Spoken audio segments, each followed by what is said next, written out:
So I got me a new tripod.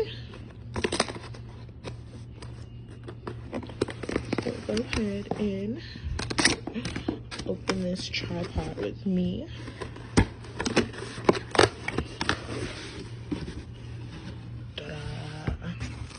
So it is one of these tripods, more so for like my cooking content, because you see this, it's a little bit better.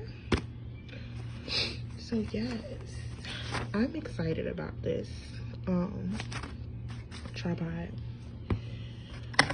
So gotta put it together a little bit.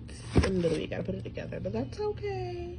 But I'm definitely excited. I literally have like 3 tripods now, and I'm looking into getting a